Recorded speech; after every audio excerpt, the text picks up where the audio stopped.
بسم اللہ الرحمن الرحیم۔ السلام علیکم ورحمۃ اللہ وبرکاتہ۔ ناظرین، فکر و خبر کے خبرنامے میں آپ سب کا استقبال ہے۔ میں عتیق الرحمن ندوی آج کی اہم خبروں کے ساتھ ڈالتے ہیں سرخیوں پر ایک نظر۔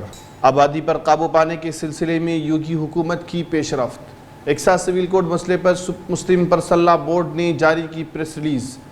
وزیر اعظم کی کابینہ میں شامل کئی وزراء پر عائد ہیں سنگین مقدمات۔ 19 سالہ لڑکی نے لکھا ہاتھ سے قرآن۔ افغانستان کے قونصل خانے سے 50 سفارتکاروں کو ہندوستان لایا گیا۔ چلتے ہیں تفصیلی خبروں کی طرف۔ آبادی پر قابو پانا وقت کی ضرورت ہے اور یوگی حکومت 2026 تک شرح پیدائش کو کم کر کے 2.1 تک لانا چاہتی ہے۔ اتر پردیش کے وزیر اعلیٰ یوگی آدتیہ ناتھ نے آج عالمی آبادی کے دن پر ریاست کی آبادی کی پالیسی جاری کرتے ہوئے کہا۔ انہوں نے مزید کہا کہ ریاستی حکومت معاشرے کے مختلف طبقات کو ملحوظ رکھتے ہوئے آبادی کی اس پالیسی کو عملی جامہ پہنا رہی ہے۔ یوگی آدتیہ ناتھ نے کہا کہ آبادی کا پالیسی کا تعلق نہ صرف آبادی کے استحکام سے ہے بلکہ ہر شہری کی زندگی میں خوشی اور خوشحالی کی راہ کو اپنی دہلیز تک پہنچانا بھی ہے۔ مجوزہ آبادی پالیسی 2021 تا 2030 کے لیے ہوگی، جس کے توسط سے خاندانی منصوبہ بندی کے تحت جاری معنی حمل کے اقدامات تک سہل رسانی کو فروغ دینے اور محفوظ اسقاط حمل کا مناسب نظام مہیا کرانے کی کوشش بھی کی جائے گی۔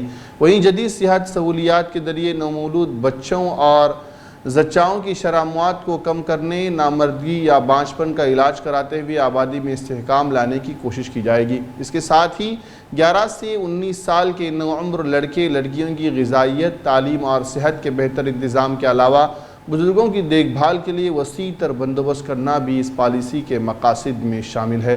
کانگریس نے اسے ایک سیاسی ایجنڈا قرار دیا ہے، جبکہ سماجوادی پارٹی نے اسے جمہوریت کے قتل سے تعبیر کیا گیا ہے۔ یہ بات یاد رکھنے کی ہے کہ آبادی پر قابو پانے کی بات کہنے والوں کو یہ معلوم ہونا چاہیے کہ دنیا میں جو بھی شخص آتا ہے وہ اپنا رزق لے کر آتا ہے، نہ وہ اپنے والدین پر بوجھ بنتا ہے اور نہ کسی حکومت پر۔ جب قانون ہی میں اس طرح کی گنجائش ہے تو اس طرح کی باتیں اٹھانا یقیناً سیاسی ہتھ کنڈا ہے جو انتخابات کے لیے آزمایا جا رہا ہے۔ مولانا خالد سیف اللہ رحمانی، کارگزار general secretary All India Muslim Personal Law Board نے کہا ہے کہ ہندوستان جیسے ملک جو بہت سے مذہب کے ماننے والوں، بہت سی تہذیبوں اور مختلف رسم و رواج سے تعلق رکھنے والے قبائل پر مشتمل ہے اور یہی کثرت میں وحدت اس کا حسن ہے، اس کے لیے ایکسا سول کوڈ قطعاً مناسب نہیں ہے۔ اگر کوئی چھوٹا ملک ہو جہاں ایک ہی مذہب کے ماننے والے اور ایک ہی ثقافت کے حامل لوگ رہتے ہوں، وہاں تو ایکسا سول کوڈ چل سکتا ہے، لیکن ہندوستان جیسے ملک کے لیے یہ قطعاً ناقابل قبول اور یہ دستوری تحفظات کے بھی خلاف ہے۔ دستور نے ہر شہری کو اپنے مذہب کے مطابق عقیدہ رکھنے، عمل کرنے اور اس کی تبلیغ کرنے کی اجازت بھی دی ہے۔ اگر حکومت کی طرف سے ایکسا سول کوڈ نافذ کیا جائے تو لوگ اپنے مذہب کے مطابق عمل کرنے کی آزادی سے محروم ہو جائیں گے۔ مولانا رحمانی نے یہ بات 9 جولائی کو دہلی ہائی کورٹ کی طرف سے کیے جانے والے اس تبصرے کے پس منظر میں کہی ہے جو ہندو میرج ایکٹ کے تحت چلنے والے ایک مقدمے کے ضمن میں کیا گیا تھا، جس میں عدالت نے کہا تھا کہ آج کا ہندوستان مذہب اور کمیونٹی سے بالاتر ہو چکا ہے۔ مولانا نے کہا کہ مذہب کی جڑیں عقیدہ و یقین میں پیوست ہیں اور تہذیبیں صدیوں میں پروان چڑھتی ہیں۔ یہ ایسی چیز نہیں ہے کہ لوگ ان کو چھوڑ دیں۔ ہمارے ملک میں اسپیشل میرج ایکٹ موجود ہے، لیکن اس کے باوجود 99% سے بھی زیادہ لوگ اپنے مذہبی قانون، نکاح، ثقافتی طور طریق اور قبائلی روایات کے مطابق ہی شادی بیاہ کرنا پسند کرتے ہیں۔ ایسے وقت میں کہ جب ملک مختلف مسائل سے پریشان ہے اور ایک ایسے مسئلے کو اٹھانا انتشار کا باعث ہو سکتا ہے، اس لیے حکومت کو چاہیے کہ وہ دستور کے بنیادی حقوق کو ملحوظ رکھے اور کسی بھی طبقے پر زور زبردستی سے قانون تھوپنے کی کوشش نہ کرے۔ ناظرین، بڑھتے ہیں ایک اور خبر کی طرف۔ جمعرات کو ایسوسی ایشن فار ڈیموکریٹک ریفارمز کی طرف سے جاری کردہ ایک رپورٹ میں بتایا گیا ہے کہ وزیر اعظم نریندر مودی کی کابینہ میں شامل 78 وزراء میں سے 33 وزراء یعنی 42% نے اپنے خلاف فوجداری مقدمات کا اعلان کیا ہے۔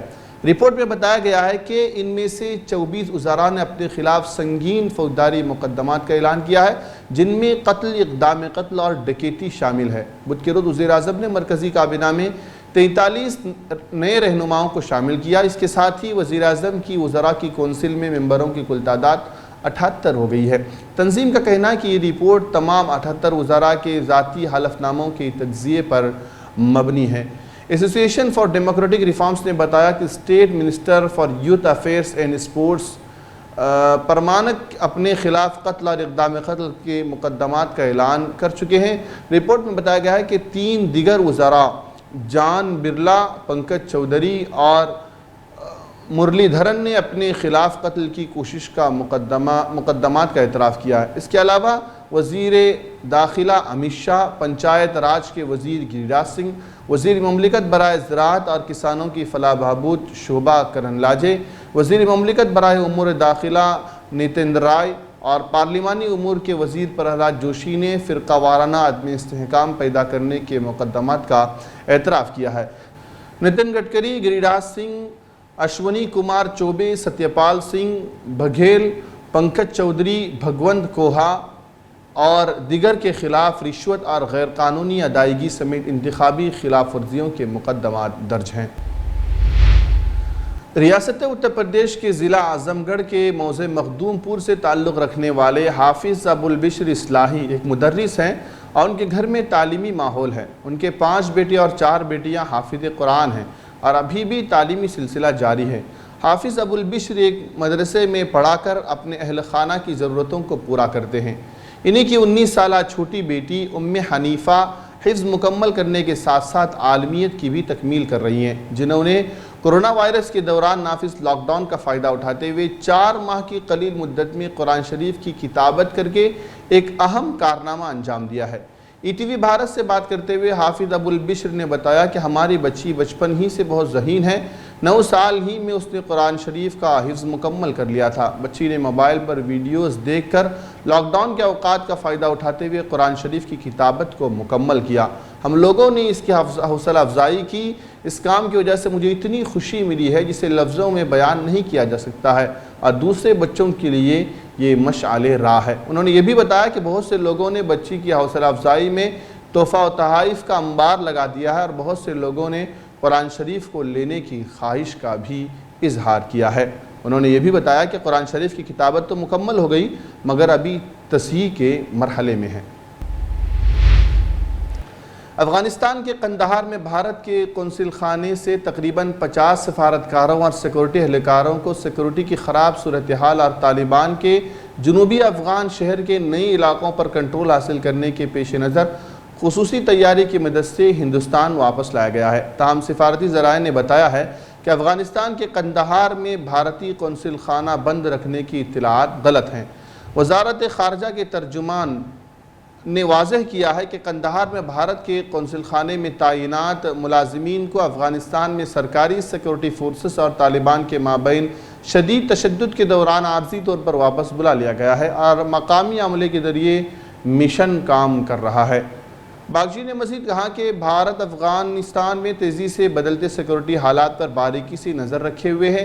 ہمارے ملازمین کی حفاظت سب سے اوپر ہے۔ قندھار میں بھارتی قونصل خانہ بند نہیں کیا گیا ہے، تاہم قندھار کے قریب شدید لڑائی کی وجہ سے ملازمین کو فی الحال واپس بلا لیا گیا ہے۔ انہوں نے کہا کہ میں اس بات پر زور دینا چاہتا ہوں کہ حالات مستحکم ہونے تک ایک مکمل طور پر عارضی اقدام ہے اور بھارتی مشن مقامی عملے کے توسط سے چلایا جا رہا ہے۔ ویزا اور قونصلر خدمات کابل میں بھی اویلیبل ہیں۔ ترجمان نے کہا کہ افغانستان کے ایک اہم شراکت دار کی حیثیت سے ہندوستان ایک پرامن، خود مختار اور جمہوری افغانستان کے لیے پرعزم بھی ہے۔ بڑھتے ہیں اگلی خبر کی طرف۔ ایک اہم فیصلے میں جموں کشمیر ہائی کورٹ نے مانا ہے کہ قومی ترانے کے لیے کھڑے نہ ہونے کو قومی ترانے کے لیے توہین کے طور پر مانا جا سکتا ہے، لیکن یہ prevention of national owner act 1971 کے تحت جرم نہیں ہے۔ اس تاریخی فیصلے سے مختلف صوبوں اور یونین ٹیریٹری میں لوگوں کے خلاف قومی ترانے کے لیے کھڑے نہ ہونے یا کھڑے ہونے لیکن اسے نہ گانے کے لیے درج معاملوں پر اثر پڑنے کا امکان ہے۔ عدالت نے جموں صوبے میں ایک لیکچرر کے خلاف درج ایف آئی آر کو بھی رد کر دیا ہے، جن پر 2018 میں ایک کالج تقریب جو پاکستان مقبوضہ کشمیر میں دہشت گردوں کے کیمپ پر ہندوستانی فوج کی سرجیکل اسٹرائیک کی پہلی سالگرہ منانے کے لیے منعقد ہوئی تھی، اس کے دوران قومی ترانے کے لیے کھڑے نہ ہونے کا الزام لگایا گیا تھا۔ قومی ترانے پر کھڑا نہ ہونا جرم نہیں۔ جسٹس سنجیو کمار کی سنگل بینچ نے prevention of national owner act 1971 کی دفعہ 3 کا حوالہ دیتے ہوئے کہا ہے کہ قانون صرف اس فرد کے طرز عمل کو سزا دیتا ہے جو یا تو قومی ترانے کو گانے سے روکتا ہے یا اس طرح کی گائیگی میں مصروف کسی اسمبلی میں کوئی گڑبڑی پیدا کرتا ہے۔ جج نے کہا کہ اس طرح یہ نتیجہ اخذ کیا گیا ہے کہ اگر قومی ترانے کے دوران کھڑے نہ ہونا یا قومی ترانے کو گانے والے اسمبلی میں خاموش کھڑے رہنا جیسے افراد کے بعد طرز عمل سے قومی ترانے کی توہین ہو سکتی ہے، لیکن ایکٹ کی دفعہ 3 کے تحت جرم نہیں ہوگا۔ ہائی کورٹ نے یہ بھی کہا ہے کہ قومی ترانے کا احترام ہندوستان کے آئین کے تحت مذکور بنیادی فرائض میں سے ایک ہے، لیکن یہ قانون کے ذریعے لاگو کرنے کے لائق نہیں ہے اور نہ ہی اس طرح کے فرائض کی خلاف ورزی صوبے کے کسی بھی تعزیراتی قانون کے تحت جرم ہے۔ خبرنامے میں بس آج اتنا ہی، انشاءاللہ کل پھر کچھ اہم خبروں کے ساتھ ملاقات ہوگی۔ تب تک کے لیے ہماری پوری ٹیم کو اجازت دیں۔ اللہ حافظ۔ ہم سے جڑے رہنے کے لیے ہمارے چینل فکر و خبر ٹی وی کو سبسکرائب کریں، ویڈیو کو لائک اور شیئر کریں۔ مزید خبروں کے لیے وزٹ کریں فکروخبر.com۔